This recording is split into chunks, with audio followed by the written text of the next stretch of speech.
ಬಹುತೇಕರಿಗೆ ತಿಳ್ಕೋಬೇಕು ಅನ್ನೋ ಆಸಕ್ತಿ ಇರುತ್ತೆ. ಎಂಟ್ರಿ ಪಾಯಿಂಟ್ ಹೇಗೆ ಪ್ರವೇಶ ಮಾಡ್ಬೇಕು ಅಂತ ಅಷ್ಟು ಗೊತ್ತಿರಲ್ಲ.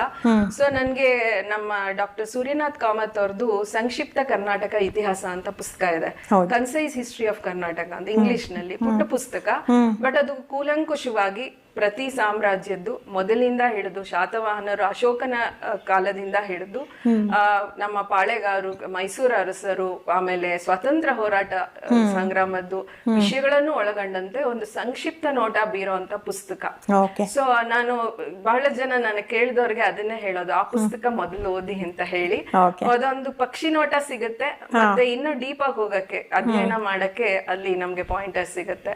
ಸೊ ಅದು ನನ್ನ ಮೇಲೆ ಬಹಳ ಪ್ರಭಾವ ಬೀರಿದಂತ ಪುಸ್ತಕ.